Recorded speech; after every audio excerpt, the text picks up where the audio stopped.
something. I don't know a lot of his ministry. I haven't. I've been trying to.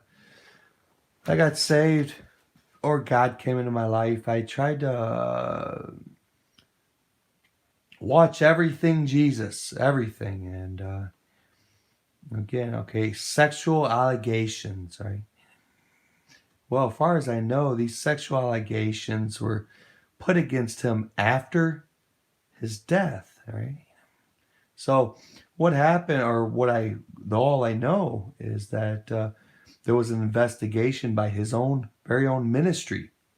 I guess after his death into sexual allegations, maybe during he was alive and then he died. I don't know what he died of, and I have a lot of questions. But one thing I haven't noticed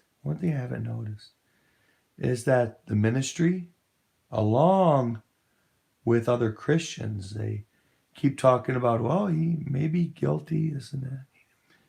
I haven't heard one of them tell the alleged victims that's very important for them to forgive Zachariah, Ravi.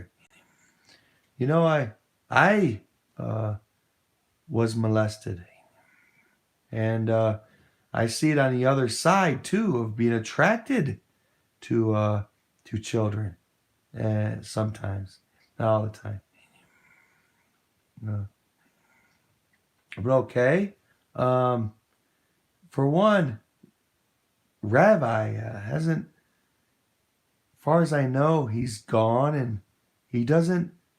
He's not able to give a defense, right, to the accusations to his body of work. Now,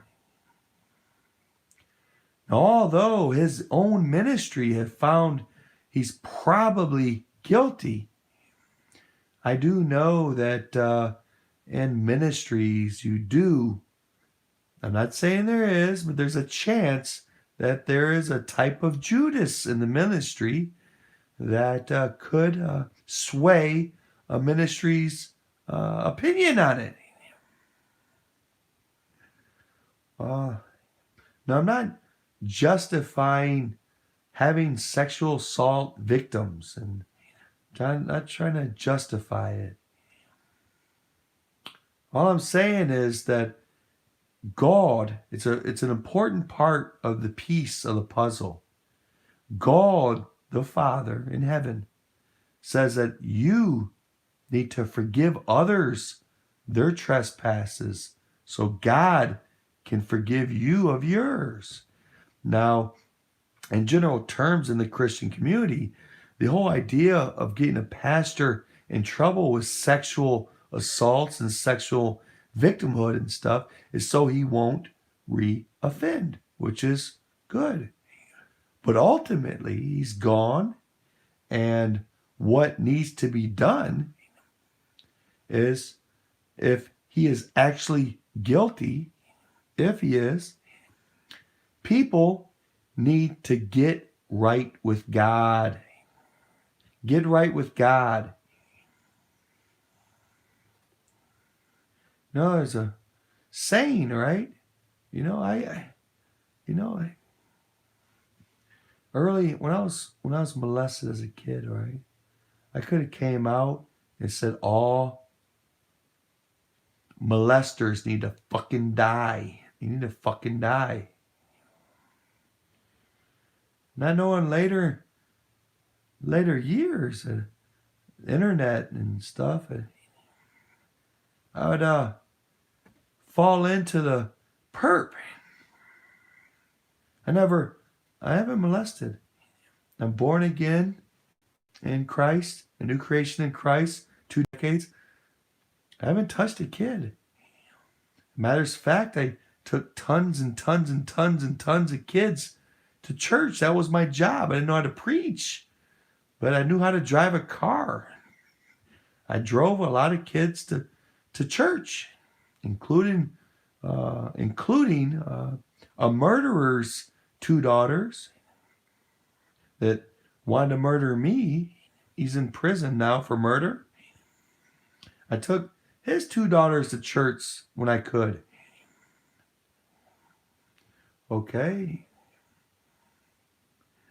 And never offended, but tried to bring them love through me by Christ.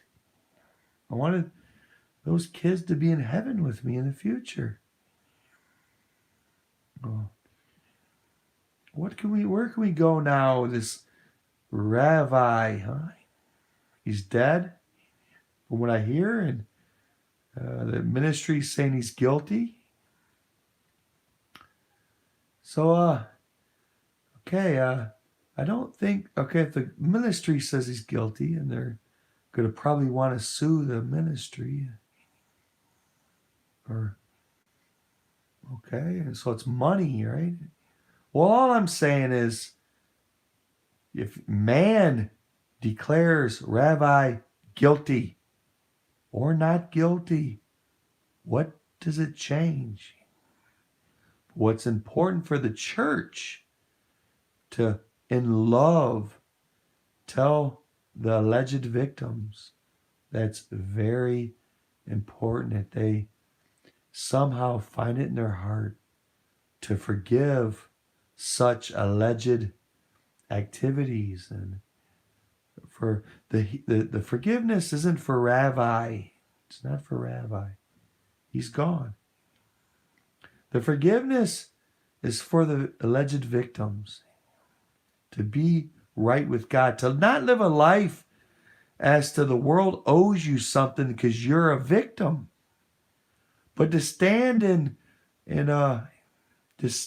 victory over the beauty of forgiveness and mercy.